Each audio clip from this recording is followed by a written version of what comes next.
Hey guys, welcome back to my channel. My name is Jessie if you're new, and today is a weekly reset. Flies. Y'all pray for me, these flies are going to take me out. I've got a lot of cleaning motivation in today's video. We're just going to tidy up in the kitchen, the living room, and just get the house back in shape for the new week so we can just have a wonderful week, you know, get everything back to square one. And I've also got a great grocery haul at the end, so let's get going. Da da da da da da da da da da. Hey guys, welcome back to my channel. My name is Jessie if you're new, and today is a weekly reset. Flies. Y'all pray for me, these flies are going to take me out. Anyway, I'm losing my mind. I've got to get my house back. I don't even remember the past 3 days to tell you what's happened, but short story long, right? Long story short, it's just been a time. So it's really not that bad. We just have a really small house. I've got some laundry to do. I've got some just picking up in the living room and normal kitchen kind of stuff to do. And I was going to meal prep some sandwiches for the boys, but they've eaten all the lunch meat again, so I can't do that. Yeah, I hope you guys are ready to get your house ready for the new week. I feel a little scatterbrained right now, and I do apologize for that. I hope you're doing great today, and let's just get going. How you doing, sunshine? You ready for the new week? Did your house explode over the weekend like mine did? I really do hope not, but if it did, this is your chance to get up and clean alongside me, or just sit back and watch me get my house back together. But then you got to promise me you're going to get up and do something in your home too, because that's how this works here. I motivate you, you motivate me, and we get things done. Now, what's today's video going to have in it? Well, I'm going to straighten up in the kitchen, I'm going to straighten up in the living room, and then I have just a little bit of laundry to do. So I'm sure that it will definitely inspire you to get your home reset for the new week as well. If you're wondering why I am chomping like a cow right now, it's because I'm actually eating some lunch. I got up super late today, decided to sleep in and just rot in bed for a while. It's just, I've been in a funk, you know, you go through that. And I needed to get this house cleaned up before Justin got home from work. So I had to eat lunch while I was cleaning, and I shoveled chicken in my mouth. So that's why I look like a pig. I sound like Porky Pig right there. That's all, folks. I figured I could fill you guys in on some fun stuff that we got to do. My husband and I love the movie Twister. Like, it's one of our favorite movies ever. We watch it multiple times a year. Even though we live in Tornado Alley and we're terrified of tornadoes, we just love that movie. And y'all know they came out with the new movie Twisters. It came out Friday, July 19th. And we have been planning to go since we heard they made it. So we definitely went to see that. We took our oldest son and father-in-law to go see that. And it was so good. I can't believe there's people out there saying that it's not as good as the first one, because the first one is a classic. Like, you just can't compete with it. I love it so much. But the new one is in a league of its own with how realistic it was. Y'all, let me know in the comments if you've gone to seen it. Good grief.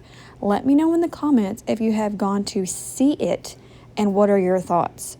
My husband really wants to go to a theater that offers it in 4D because they have seats that shake and water that blows on you and like really cold wind and hot wind. So it's like you're really in the tornado. And I was like, yeah, no thanks. No thanks for a instant panic attack. If I wanted a tornado, I'll just step outside the storm shelter in tornado season here in Kentucky. You know what I'm saying? Anyway, it was a really good movie, and I would highly encourage you all to go see it. I do know that a couple of my children probably won't handle it well, so we're not going to go to the theater with them because it would be a waste of money because they would want to leave. But yeah, it was a good movie. Come to think of it, that's the only fun thing that we've done. Like, I had such big plans for this summer, and they just all got shot to calamity. They didn't happen, but I'm thankful that we did get to go do that, because sometimes, like, we're just so broke all the time. It's nice when we're able to actually go do something. And it's like we're broke, our bills are paid, but then we have no money left over. I don't know if y'all can relate to that. We are low income. one income family right now. I do make a little money off of YouTube, but it's like every 2 months I get paid something, and it's about $100. So I'm very grateful for that, and I love you guys for continuing to support me in that. Just letting you know that if you too are living on the one income, it is possible, and we do love our life. So just something you can relate to. And we are learning to be better stewards of our finances, because that is what the Lord wants us to do. So that's been a learning experience as well. I'm actually thinking about doing a video for you guys, because I've seen a lot going around YouTube, and I love watching them, of sharing like some different tips and tricks that I have for living on one income. If y'all would like to see that, let me know, and I can definitely plan that out and put it together. I think, you know, sometimes we think we don't have a lot to offer anybody, but really, if you just talk about your life, somebody somewhere needed what you had to say. So there's that. 50 tail whips. A tail whip, you have to float in the air. You have to hold onto your handlebars, but you know, like the back wheel, it has to spin. Like the whole entire bike has to spin. Do you know what I mean? Okay, yeah. Like the handlebars stay. Why the tail whip? This tail whips. Do you know what a tail whip is? No. Yeah, but you go tell me. I tried to tell you this. I don't know. They haven't explained that good. But I really tell you. When I get a bike, or when you come to KK's and that one bike's there, and I can show you what the tail whip is. I wanted to leave that little clip in there because my youngest son, he's 8 years old. He came up to me and he was telling me all about this YouTube channel he watches where these kids ride BMX bikes and they do like tricks and stuff. He was obsessed with monster trucks, and he still loves those. Don't get me wrong, but right now he is literally obsessed with BMX bikes, and he wants to save up his money to buy a BMX bike, and it's so cute. But he was telling me all about this cool trick that I still don't understand. And he said, well, when you get me a BMX bike, I can show you and you can understand it better. I was like, yeah, that would probably make sense, because I do learn better by seeing. But just his excitement and passion for that BMX bike was so encouraging, because he's in love with something and he is pursuing learning all about it, and it's just so fun to watch his little brain grow. And the Lord used that moment to remind me that, you know, we show our love for him by following his commands and staying in his word and doing all that stuff. And so it reminded me that I really needed to get my Bible time in today, because I did not get it in this morning.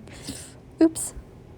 I think it's so funny that I learned more about God and how our relationship with him should be once I became a mother, because it's like I can see how the feelings I have towards my children are mirrored in how God feels about us as his children, and it helps me understand things a little better.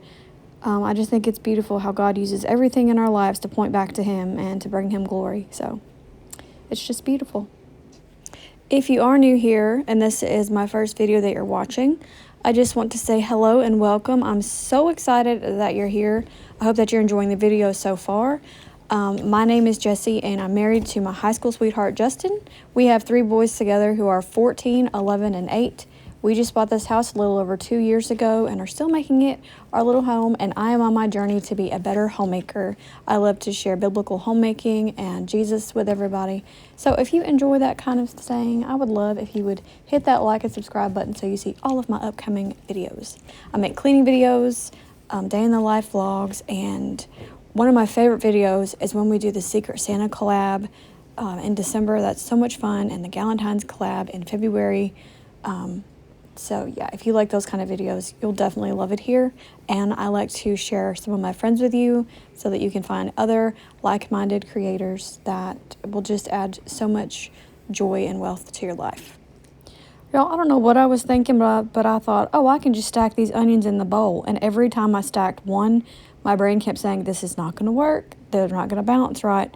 But I did it. I got them to balance. But then when I tried to move it, boom, nope, didn't work. Oh, well, I don't know why I couldn't stop, but I couldn't stop. I had somebody comment on my last video, did you get new glasses?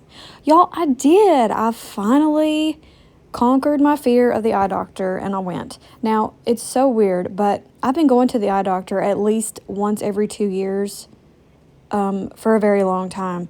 But they came out with this new machine that takes a picture of your eye instead of having to do those dilation drops. And at my other eye doctor, you still had the option. You could do the dilation drops or you could do this new machine. And I always chose the dilation drops. Well, at the last appointment, for some reason, my brain's like, nope, those dilation drops are going to make you go blind. And so I refused them. And the eye doctor said, okay, well, we really need to do it to look at the back of your eye better. So you need to come back and do it another time. I said, okay, I'll just come back another time. Knowing full well I wasn't going to come back another time because I let anxiety win and I didn't want to do it. Well, fast forward, 4 years. Yeah, 4 years I put off going to the eye doctor. I scheduled the appointment over and over and I would cancel it. Y'all, I cannot explain to you the anxiety that I had about this. It was almost as bad as my dental anxiety, okay? Just the random intrusive thoughts that would come in my head. Oh, they're going to find something terribly wrong with me. Oh, I'm going to need surgery on something. Oh, they're going to tell me I'm going to go blind in 5 minutes or whatever. Like, it's just so scary that the thoughts that invade my head. And finally, you know, I pray all the time that God would just take my anxiety away because it's so hard to live with. If you have it, it is debilitating and you feel so defeated. And I finally told my husband my fears, and talking about it really did help. You know, I didn't tell a lot of people how scared I really was. For one thing, I'm tired of being a burden to everybody and just being like, I have anxiety and blah, blah, blah. And you feel like a burden. If you have anxiety, you feel like a burden, even though you're not. And I know I'm not, so you don't have to tell me that. But I finally told my husband about it. It made me feel so much better. And he was like, Jess, make the appointment. And so I made the appointment. And the entire week leading up to that appointment, I was basically paralyzed because the way my anxiety manifests is it makes me not be able to focus on doing daily things like getting up, making the bed, thinking of what to feed everybody for supper and all that stuff. Like, I'll eventually do it, but I feel like I'm not really a part of myself. I don't know how to explain it because I'm so scared of the appointment. Like, the Tuesday was not as bad as the Thursday before the appointment, if that makes sense. Like, the closer it got, the worse the paralysis got. So by Thursday, I just slept all day. I was like, I'm not getting out of bed. I can't do it. And then I went to the appointment on Friday. And y'all, this eye doctor, he has a prayer box on the reception counter. So I immediately felt a sense of peace wash over me walking in, knowing that it was a place that, like, had faith. I don't know how to explain it. And the receptionists were really sweet. I filled out my paperwork, and then I saw the eye doctor, and he was very thorough in his examination. He asked me lots of questions. I felt very comfortable with him. He did kind of concern me because he was like, how old did you say you were? And I said, 37. He goes, okay. And I'm like, oh gosh, does that mean that there's something terribly wrong with my eyes that should not be this bad when I'm only 37? Like, I have no idea. And just like, maybe he just thought you look younger than 37. I was like, maybe that's it. We're going to go with that. Because he didn't tell me anything. I might have to ask him when I go back, because at the end of the appointment, I did have a question. I said, there is a history of retinal detachment in my family. My dad had his retina actually detached and he had to have surgery on it. And he says, oh. I said, well, I put that on my paper. So that tells me right there they didn't look at the paper, what you fill out when you get there. But I digress. He goes, well, I'm going to need you to come back and we're going to have to dilate your eyes. So I still have to go get my eyes dilated. I can't escape it. But I know it doesn't hurt and it's okay. I also meant to tell you that I did do that machine that takes the picture of the back of your eye, and it wasn't near as bad as I thought it was going to be. It did make me see like this big spot in front of my vision for like 30 seconds in each eye. But I did get a migraine afterwards. That was my fear. But I took ibuprofen before I went. Thank you, hubby, for that suggestion. And it was not bad at all. So I was scared for 4 years for nothing. So if you have anxiety and you're putting off something, this is your sign. Go do it today. I also folded laundry and put it away, but I forgot to film it. Potatoes, shredded hash browns, some bananas, peppermints, 2 packs of chicken breast tenderloins, some dairy-free dark chocolate chips, big thing of peanut butter. I got crunchy. I hope that that is okay for the energy bites. Picked up some ibuprofen because we bought one of the giant bottles and we can't find it anywhere. Like, I think it fell out of the car in a parking lot or something. Then I picked up some of this Boom Chicka Pop because it's got popcorn, sunflower oil, cane sugar, and sea salt. So I'm gonna try and see if I can eat that again without it hurting my stomach. Some rice squares to go with my dark chocolate for some Muddy Buddies. This lactose-free ice cream, and I always say in my videos, just in case somebody does not know, that if you are just lactose intolerant, this is great for you. But if you have a dairy allergy, do not get this, because if you look at the ingredients, it actually has lactose in it. It contains milk. It's just got the enzyme in it so that you can process lactose. All right, then I got some more of this dish soap, some dishwasher pods, and 2 liters of Pepsi. Oh, and I can't forget my chips. That is going to be it for today's video. I hope that you guys enjoyed it. Thank you so much for watching, and I will see you in the next one. Be grateful, give grace, and God bless.